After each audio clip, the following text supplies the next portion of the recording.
Hello, hello, and welcome back to the Business First Creatives podcast. Today, I am talking with Kristyn Miller. She is one of my clients, guys. So at one point, I'm sure we're going to mention Dubsado, but that is not why she is here. Kristyn, good morning, and welcome to my podcast. Good morning. Thank you so much for having me, Colie. What a delight. Kristyn I've worked with people, guys, who bring their virtual assistant to the setup calls, but Kristyn is the first photographer that brought a virtual assistant to her setup calls. So, Kristyn, why don't you tell the listening audience where you're located and all the facets of your business, because that's what we're going to talk about today. Oh my goodness. Okay. And you're right. I brought my studio manager to the calls with you because I need help organizing. Yes. This is also why I was on the phone with you in the first place, right? Okay. So I am in Fairfield County, Connecticut. It's about 40 miles north of New York. I do a lot of things. I mean, at the core of it, I am a documentary photographer and I am a creativity and mindfulness coach. But how that plays out in real life with actual revenue and actual business, I photograph weddings, I photograph families, I do a little bit of brand and commercial work. I run a year-long mentorship program for folks doing a daily project, a 365, and then I coach one-on-one clients outside of that. And I have a studio space, which is where I am right now, which occasionally I will rent out to other people to be able to use when I'm not around. Yeah. Guys, Kristyn does a lot of stuff. Like, I feel like if I still had like all the facets of my business, I want to be Kristyn when I grow up. So let's talk about her core offer, because I'm so glad that you worded it in that way, Kristyn, in that you are a documentarian. And it's funny because I did a solo episode not too long ago where I was talking about niching down. Mm-hmm. And the one thing that I said was, guys, I have a few commercial clients. I do families. I do homecomings. Like, I do a lot of stuff, but it's all related to documentary photography. So I don't feel like I do a lot of stuff because it's all related to like this core. I want to document you just like you are and not have to pose anyone. And I feel like you and I are kindred spirits in this fashion. Yeah. I feel like it's something that so many people miss when they're thinking about doing more than one kind of work, right? This idea of like, if you have the core nugget of what you do, and for me, my purpose on the planet is to reflect the joy and delight that is in someone's creative life or in someone's family and wedding life, right?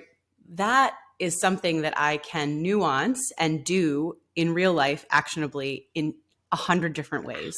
So the details may be different, but the core nugget of who I am and what I bring to the table for any kind of client is going to be exactly the same. And I feel like sometimes that's a step that we skip over because it's harder work to do, to get really, really clear with yourself about, no, the thing that moves me is X. And then I can do that in all of these different ways. And the idea of niching, noshing, right? It's also, we get caught, I think, in a lot of the trendiness of the idea of like, I have to niche down because that's where the revenue is. Mm-hmm. But the revenue comes from knowing who you are and the kind of work that you love to do, and then being smart about how you do it. Yeah, absolutely. And I know that when I was making your forms for your setup, you were the first person that I'd ever done like multiple genres for, that I was like, okay, but your work is so seamless. Like between the family work and the wedding work, like literally the only thing was people were dressed up in wedding gowns. Like I felt the same kind of emotions from both sides of your work. And that's just not really common. Like I don't think that I had ever come across that. But let's talk about those different kind of genres. Kristyn, what came first? By the way. Oh, you're so welcome. I received that. What came first? What came first? Well, when I was 2, no, I'm kidding. I think in the paid work, what came first was families. When I finally was like, okay, maybe this is the thing I could get paid for. The easiest, like reachable apple was, I have a baby, other people have babies, let's do this. And then it didn't take very long before I was like, but wait, there are babies at weddings. Why can't I photograph weddings? And it kind of slid from there. And then I think everything else that has kind of come into being in my work universe, as vortex as it is, all has kind of unfolded in that sort of natural way. It's like, oh, but then there's this thing that I'm super curious about. And then there's this other thing that fits in really well with my business model here. Or then there's this thing that doesn't really work for me, so I'll try it and then I'll move on. But families came first and then weddings. And it's interesting that you mentioned the idea that my work is really seamless across genres, because that is something that in my marketing, I've really had to think about. How do I explain to people? Because for a long time, I thought I had to justify it. How do I explain to people that I do weddings and families, and I treat them with the same level of seriousness and service? And for me, it's because it is the same thing. It's just a different kind of day, right? Mm-hmm. So tell me, and I don't think I've ever asked anybody this, but I'm just curious about you. How did you book your first wedding? Like, how did you get that particular client? Because I think you're the first person that went from families to weddings instead of weddings to families. And so I'm just curious. How did I book my first wedding? I used to do CrossFit many years ago. And there was a couple in my CrossFit gym that I'd known for a little while, and they'd known me while I had my baby and my first son.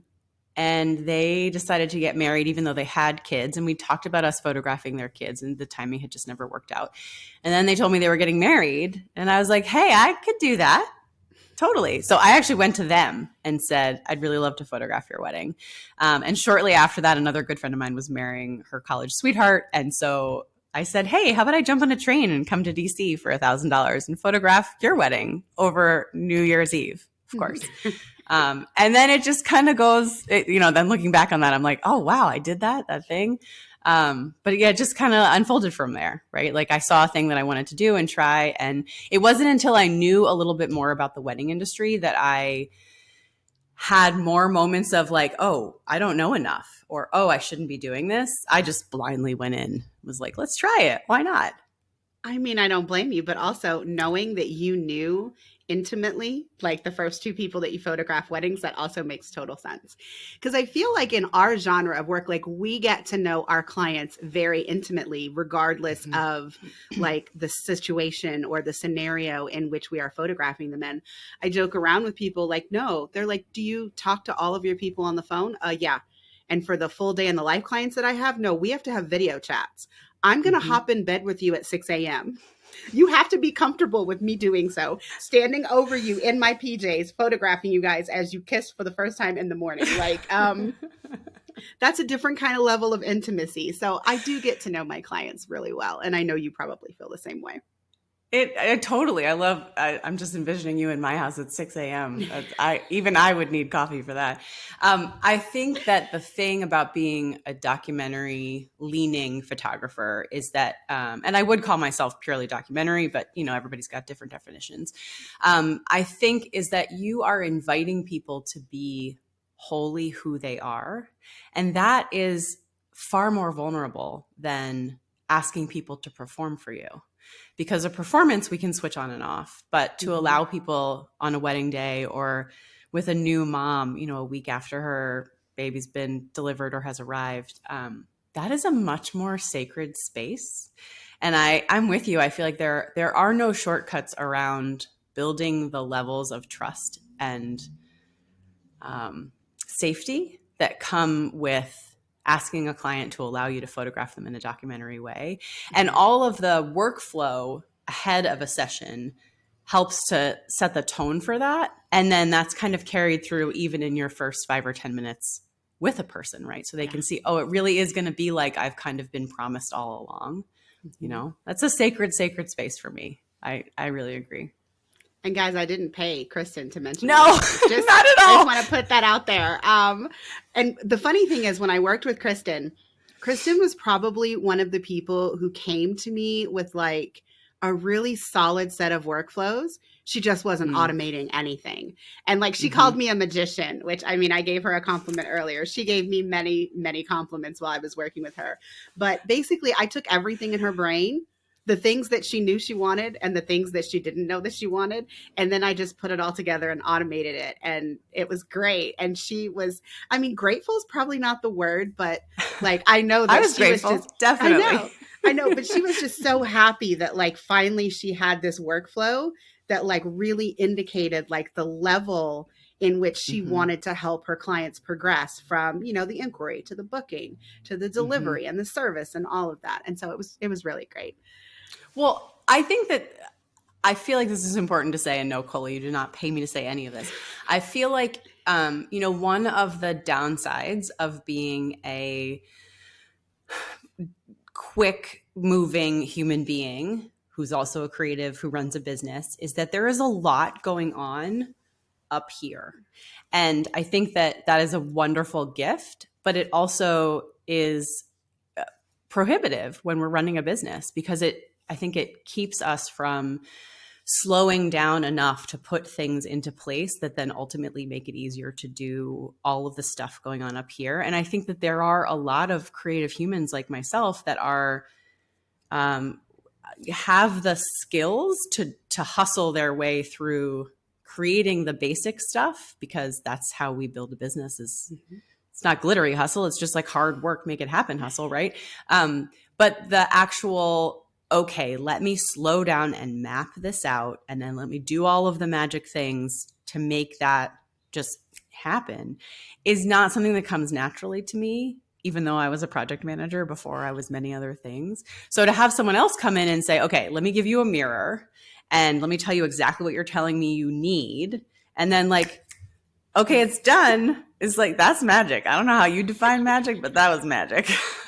Aw, thank you, Kristyn. So let's talk about all these different things, because of course, one of the things that I hear a lot is that, I have all of these different types of businesses and they all require different kinds of like systems and workflows. But how long were you doing the photography side of your business before you kind of expanded into the education space?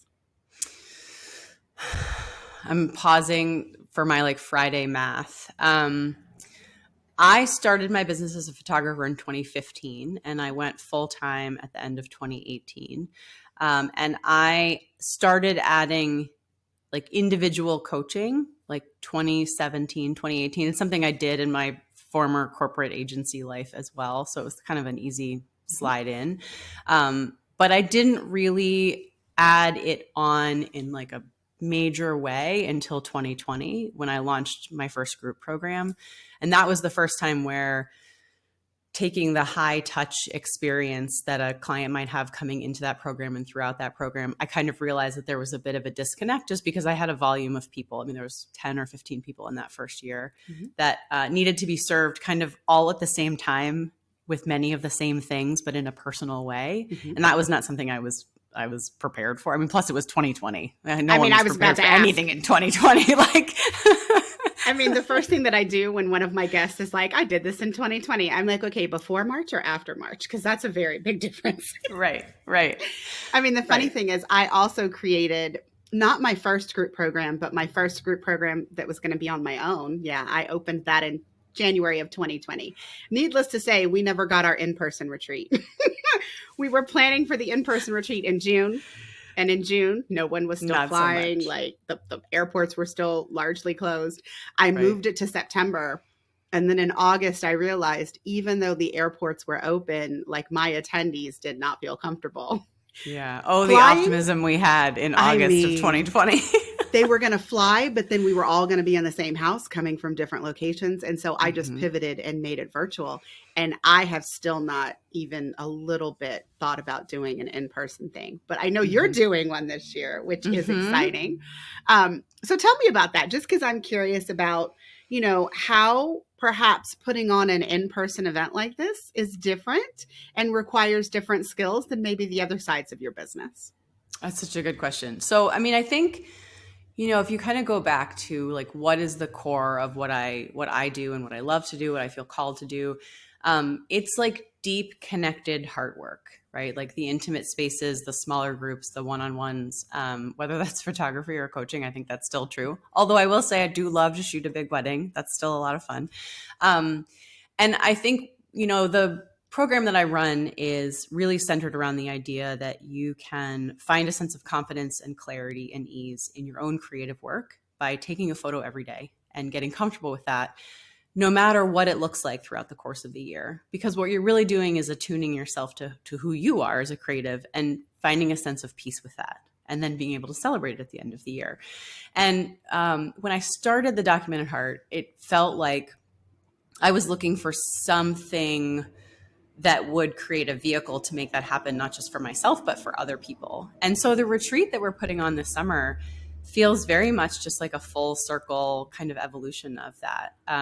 We've run these programs. I say we, my program manager, my studio manager, Amy, same person, team effort. We have run these programs now since 2020. And the thing that is maybe one of the most beautiful things is the level of connection that these women have after having spent a year plodding through a daily photography project and all of the highs and lows that life brings along with that in that container.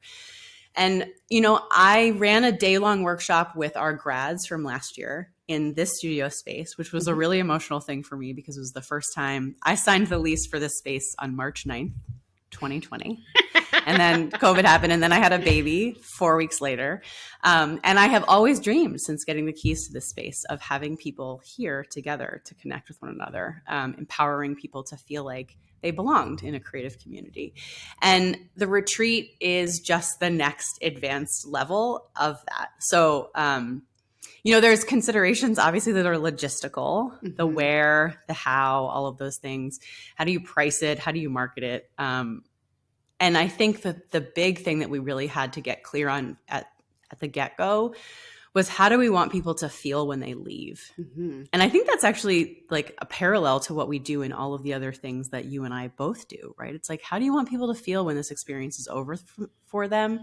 And then kind of backtracking into then how do we create an experience that matches the feeling that we want them to have when they walk away. So I'm so excited. I'm so excited. I'm a little nervous because, 4 days, these people are all coming from all over the country, but it's going to be really powerful, I think. I mean, and I could totally go off on a tangent on the systems that it takes to do that, but I'm going to turn to your team instead, because one thing that I've started asking everyone is, what do you outsource in your business? But I actually want to start with a different question with you, and then we'll go there. How long were you in business before you hired a studio manager, or if you had some other kind of team member before that? Like, tell me how your hiring has gone over the span of your business? Such a good question, because it's really evolved. I have worked with a VA of some kind since the end of 2020, but I shopped around, and I'm not afraid to say that because I think we have this idea that we're going to outsource to a VA and it's going to magically work. And I can pretty much work well with most people. So it was never a personality thing. But for me, it was about figuring out, what do I really need help with? Not just what is a nice to have thing that I could be doing that someone else could get paid to do for me. So I worked with a couple of different groups that did VA kinds of things through 2020, the end of 2020, 2021. And then I realized and I've worked with outsourcing in terms of editing for a long while. I'm a big believer in, even in the AI editing, I'll be honest, right? Getting stuff to a point where you can then fine tune and not spending the time on the bulk of the other kind of more basic stuff.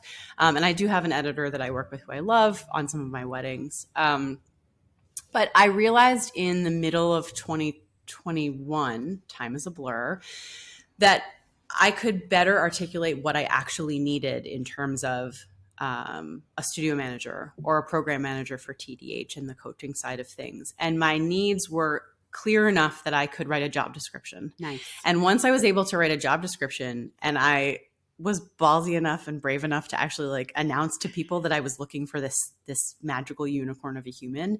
The weird universal synchronicity with which Amy found her way into my universe. She and I have actually known each other for almost 10 years. So it was just like you, of course you. Yeah. But I had to get really, really clear on what I actually needed and not just what would be nice to have, because doing it that way cost me a good bit of money before Amy started working for me, and probably cost me a good bit of time because I was trying to create work to be done that was not necessary at the time for my business. You know what I mean? I do know what you mean. And it's funny. I feel like every time I ask someone this, the reason that I like to ask different guests this question is because I did an episode on my own podcast on hiring my VA. And she's the first one that I hired and she's great. And I keep on thinking of more and more things to give her that really do match her skill set. that Mm-hmm. I need to get off my plate. But I think Mm-hmm. that one of the reasons that I was so successful in like my first hire was she also worked with Carolyn Fong. And so when I Mm-hmm. saw Carolyn on her website, shout out to Carolyn. When I saw Carolyn's Carolyn the on her best. website, I'm immediately DMing her, hey, Carolyn, like, what do you think of your VA? What does she do for you? And the funny thing is, I don't think Sarah does anything for me that she does for Carolyn. Like, we Mm-hmm. have hired her for two completely different types of work. But when Mm-hmm. I found out that Sarah was well versed enough in Dubsado, I mean, that's a difference. Actually, I didn't have Sarah when I did your setup. So a lot of that in between work that I did with Mm-hmm. you after we did the strategy, Sarah now does all of that prep work. And so I That's go in and amazing. I am literally just doing my magic to like Mm-hmm. make sure that it all makes sense in the strategy. And so that was a really good hire. And I just got really lucky. And so Mm-hmm. I feel like if I ask other people, they can affirm the fact that, you know, when you make that decision to outsource or to actually directly hire, it Mm-hmm. might take a few times until Mm-hmm. you find your unicorn or you Mm-hmm. figure out exactly what it is that will help you grow your business. Because Mm-hmm. sometimes we think that we need certain tasks done, but then it turns out that it's like these other things that we're Mm-hmm. not considering hiring for because we Mm-hmm. just don't know who to hire or what Mm-hmm. to articulate that we need. Mm-hmm. Well, and I think there's a really big difference that a lot of us have to work to move through between running your business in the models that we do as photographers and being a boss Mm-hmm. or being a teammate.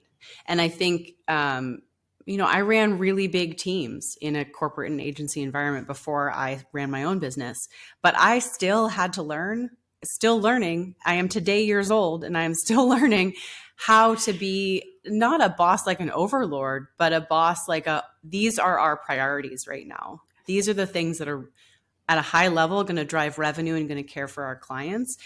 And when you have a hard time with that, Mm-hmm. it is harder to just make a direct hire because being a boss requires you to be clear. But I That's do want to hard say, sometimes. I feel like it's cyclical though, because you don't have the brain space to figure Yeah. out that CEO role and figure Yes. out what will lead to growth and revenue and all those things if you're still stuck doing the everyday tasks. So, I mean, in one way, it might be that you have to hire someone that's not a perfect fit to get some of the everyday tasks off your plate so that Yeah. then you can really think about the growth and the strategy of your business. And then you can make a more meaningful hire down the road. It's not going to be perfect when you first do it. I mean, it's just like photography. I feel like all Yeah. photographers should understand this. Like when you take your first 10,000 photos, there are going to be some Terrible. real shit ones in there. Exactly. Like you Right. getting good ones in the first 10,000 is a freaking miracle. Like It is. that's not normal. And so, you know, we're all building these skills, and being a boss in your business is a skill that Mm-hmm. you have to like grow, and it will Mm-hmm. continue to grow. I mean, I'm in my 11th year of business and I'm still learning shit. And I'm Mm-hmm. sure you are too. Mm-hmm. Mm-hmm. Well, and I think too that I say this to my one-on-one coaching clients all the time as well. Like, we have to think a little bit outside the box when it comes to outsourcing because, like you said, the everyday task, that's a great example, right? There are many ways, many paths up the outsourcing mountain. Help in the first couple of years of a business might be help not in your business, but help in your life Oh, so that there is room for help in your business, right? And I like major shout out to our amazing nanny and the incredible community we have helping us with our kids and my hubs and all the things, right? It's like we forget that our lives have such a, it sounds so dumb to say it, but like our outside life has a tremendous amount of influence over how much brain space we have when we mm-hmm. actually sit down to do the critical big picture thinking. And that kind of outsourcing counts too. That kind of outsourcing counts as an investment in what you ultimately can create in your business because you are making brain space, right? Yeah. And I mean, I'm not at the stage where I need a nanny anymore, but I definitely need a grandma who's around. I don't know if you know this, Kristyn. We live in Colorado and we're the only ones that are here. Like we have no family Yeah. that are here. We had a Yeah. brief Yeah. stint of my sister-in-law being here, but she's a Yeah. workaholic. And so that wasn't really helpful, like in terms of like taking things off my plate. But when we Right. moved into this house, we made a very specific thought in keeping our other house. And that Mm-hmm. is where my mother now lives part-time.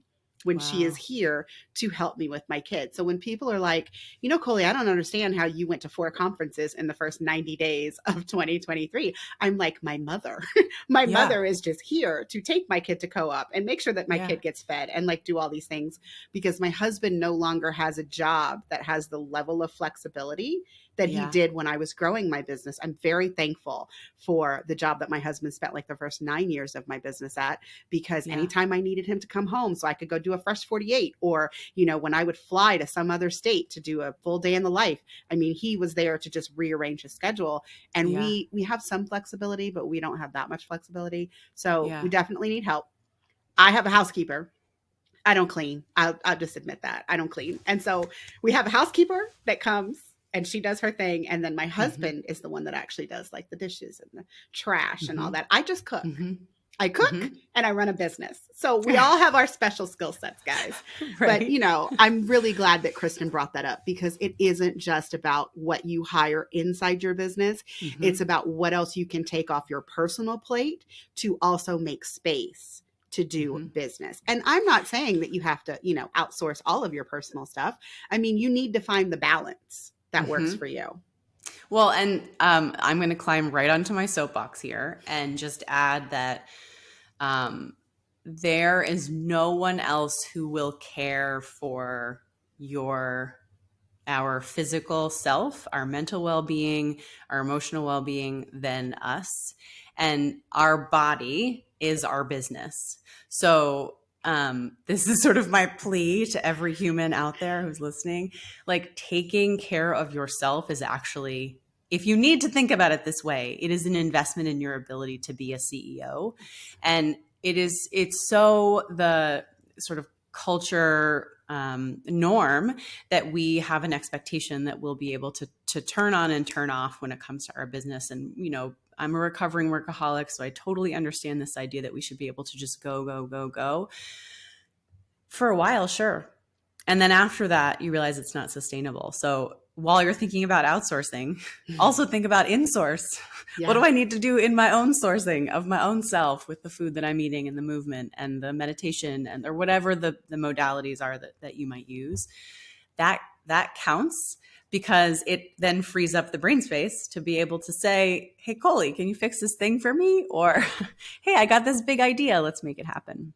Yeah. And I mean, I joke around about this, guys, but I know you guys take it as a joke, but it really wasn't a joke. When people were like, why do you go to Disney every month? I'm like, that's my self-care. During the pandemic, that was my self-care. Getting, out of the state, going somewhere, having fun with my kid. It's a year that she's never going to forget. Hey, we went to Disneyland 14 months in a row. It was great. But that was what I did for myself. And I didn't find it very stressful. I mean, it's only like a 90-minute flight there. I mean, it's great. But the other thing that you said is something that, like, I don't know that I've talked about this on the podcast, but I purposefully grew my business very slow while my child was little, because number one, I knew she was going to be the only one. But number two, I was definitely a recovering workaholic. I spent the entire 10 years that I was a professor and I was in grad school the whole time.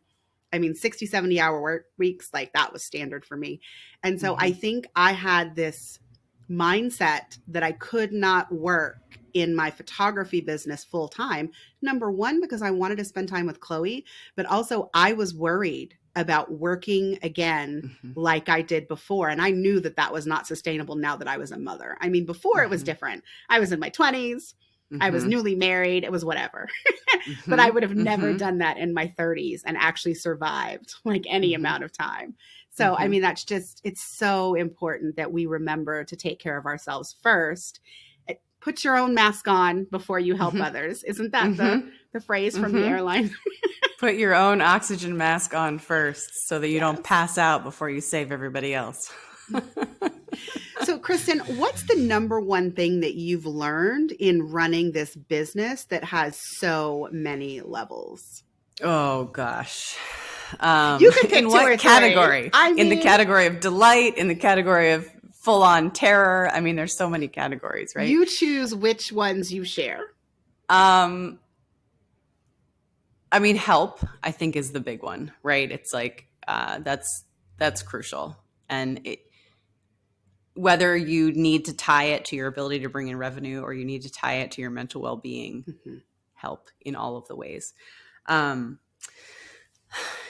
think, I think the other one is probably about saying no, boundaries, right? And this is something, today, years old, that I am absolutely still learning. I think a lot of people who get into business and are making their way in whatever that looks like for you, do so for longer than a hot minute because we're capable of doing many things. And I think, those of us who are, I started out as like a more business minded person. And that's probably why my business didn't fail in the first 12 months, not because I'm like some insanely talented photographer. But I think that what came with that was just saying yes to everything, which is great. And it's a wonderful skill to have because it teaches you how to do all the stuff that you want to do. But as my business has grown and I have all these crazy, amazing, big and terrible sometimes ideas, I've really had to learn, and I'm still painfully learning. Like, it's still a good idea if you don't do it.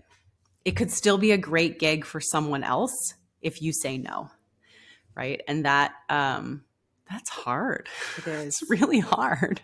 And I'm still today years old trying to learn that. Right? I'm wondering, is it easier with a gatekeeper? Because this is one thing that I've considered, hiring someone to just say no first, right? Well, to review it first, and because sometimes I find myself like someone pitches me this, and I'm like, oh, I want to do this, and then they're like, no, can you do this?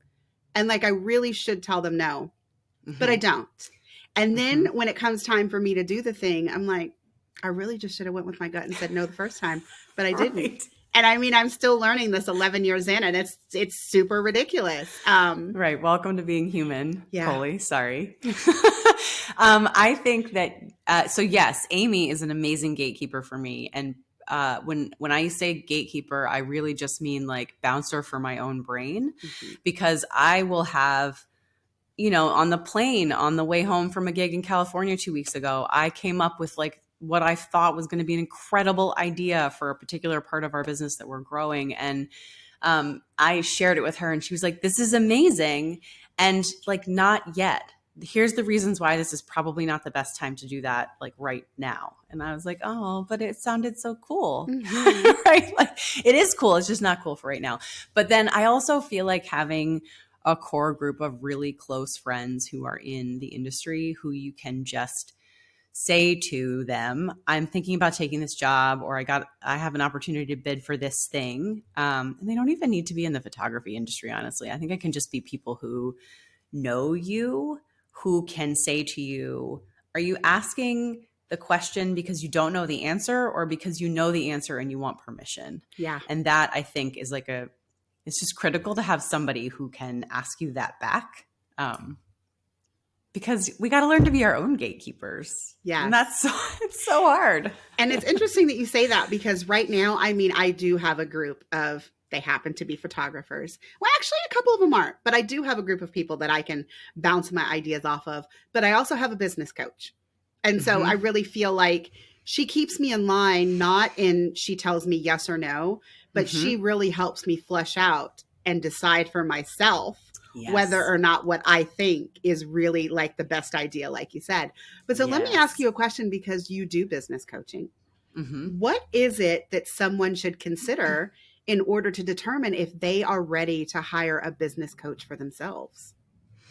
Such a good question. I mean, I think a good business coach, I'm just thinking of the amazing coaches I've worked with. I think a good business coach can be a really wonderful tool. And business coaching in general can be a great tool, regardless of where you are in your journey, because we bring all of our life baggage into our business, and our mindset in general influences how we function in our business as CEOs, as photographers, as artists, as well as humans. So we could all use that work anytime. And it's not therapy, it's very different.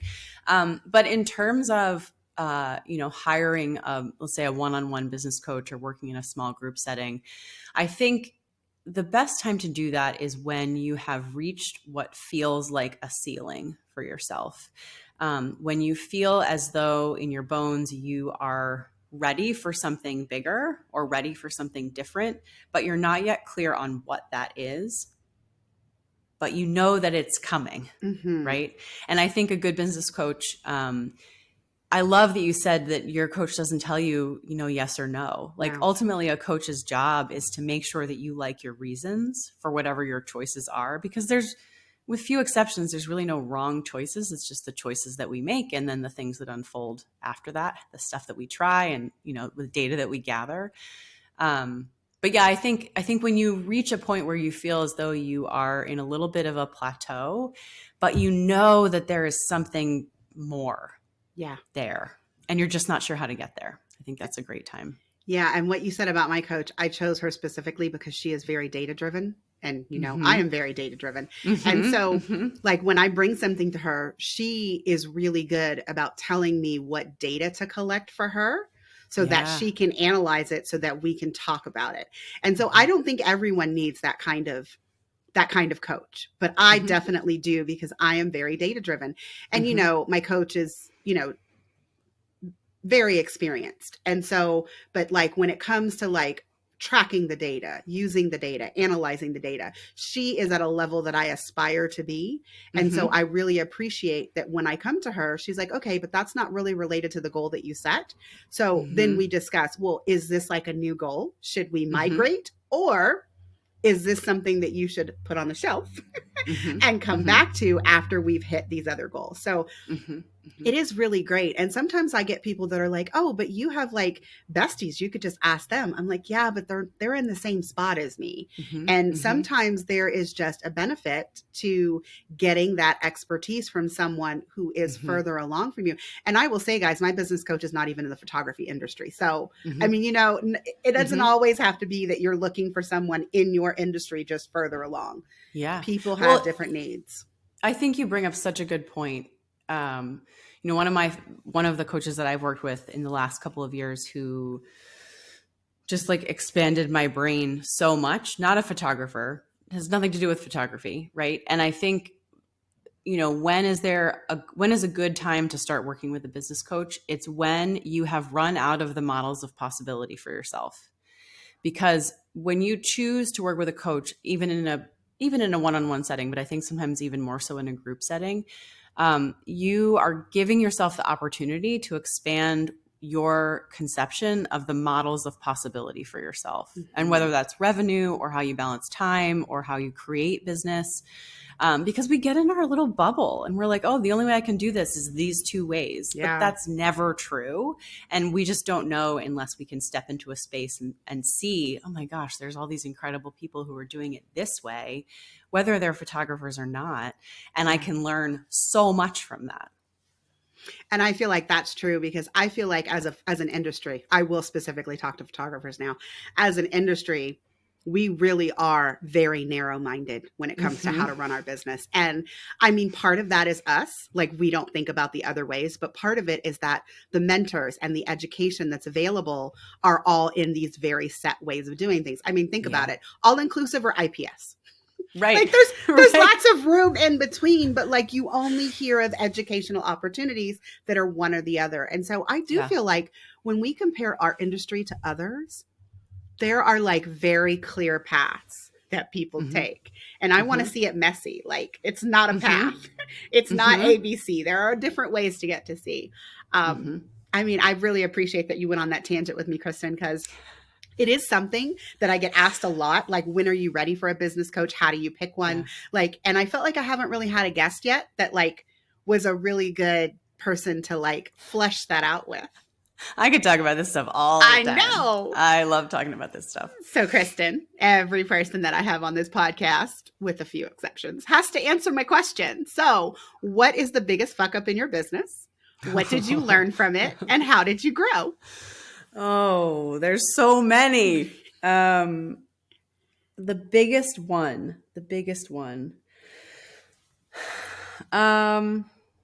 I mean, okay, so the like low-hanging fruit answer would be one time shooting a wedding, I let myself stay past the time because I was like, oh, it's fine. I'll just stay for another 15, 20 minutes. And the Hora was never on my shot list. And my battery was running low and my cards were getting full, and I shoot on 2 bodies. And as I'm starting to pack up, the mom of the bride comes to me and says, "We're going to do the Hora." And I look down at my cards and I think, okay, I can, sure. Like, I had no time. And I ran out of memory on my one body that had my 35 and had my flash. And so I ended up shooting the Hora with Fuji's. So the ISO low light situation is a little challenging. On an 85 with no flash and a dying battery. Literally, like, I could not have been any closer to them. Plus I had an 85 because that was just the camera that still had cards and battery. I got one usable shot. It's a little gritty, but they loved it. I felt so awful leaving that venue. I think I texted every photographer friend I've ever had and said, "Oh my God, has this ever happened to you?" So that worked out in the end. But in the moment, I thought it was the end of the world. I would say that the other thing that I would include in the list of things that I fucked up on, which I regularly fuck up on stuff all the time. Let's just be clear. I have sent contracts out with the wrong name. And that is like not that big of a deal, but it is a really big deal because your contract is the thing that oftentimes, at least when it comes to weddings, it's not just my couples that are reviewing them, it's their parents. And I want their parents to feel really confident about the like 4 or 5 figure investment they're making in this day with me. And when you start out with somebody's wrong name and address, like, you're really not off on a great foot. And that's just like a small thing, but stuff like that happens less now, less now. Because of the magic of smart fields in your Dubsado account. Because of the magic of smart fields. It's true. It's true. But I think anytime you take really big leaps, which just tends to be my MO, you're going to do stuff wrong. And I'll tell you one more fuck up just for fun. The first time that I launched the Documented Heart, the mentorship program, was the first time I'd ever used like a real setup cart that someone could purchase one thing many times. And I like did the whole setup by myself, and it was kind of a last minute thing because that was just the way I was rolling. And I was so excited that I got it all set up, and I sent the announcement out on Instagram and over email. And then I went and got in the shower, and I got out of the shower, and there was already someone who'd purchased. There was already someone who's going to do it. I was so excited until I realized that I had set up her payment as a 12-month subscription for the one-time payment. And so that was going to be like a $60,000 program, which no, Documented Heart's great, but it is not that, right? So I had to send a flurry of emails and apologize. And she was like, "I didn't even notice." I'm like, "Oh, okay." Yeah. I mean, Kristyn, I don't know what cart system you were using, but you might not have even needed to confess. You could have just went on the back end and canceled the remaining payments. I mean, it's okay. We live and we learn. But see, there is maybe the biggest learning from that whole experience, because you're absolutely right? There are some things that we can fix, that we can take care of without the over drama of letting anyone know that it was a mistake, because we're human and we make mistakes. Mm-hmm. But I was so quick to confess my sins right away that, there it is. There it is. Kristyn, this was such a great conversation. Like, literally. Thank you so much for having me. I mean, and I was so excited to give you a hug in person in California last month. It was so great to finally meet in real life after you'd re-engineered my whole business admin. So tell everyone where they can find you. It's going to be in the show notes, but, just to have them to where they're listening. So the best place to start on the photography side is just KristynMiller.com. Kristyn. The Y throws everyone off. And you can actually get to all of the places from there. But you can also go to thedocumentedheart.com or the Documented Heart on Instagram, and that will take you to the coaching side of the universe. Because, guys, she's an amazing coach. Okay. Thank you for joining me on the podcast this morning, Kristyn. It was a pleasure. Thank you so much for having me. See you next time.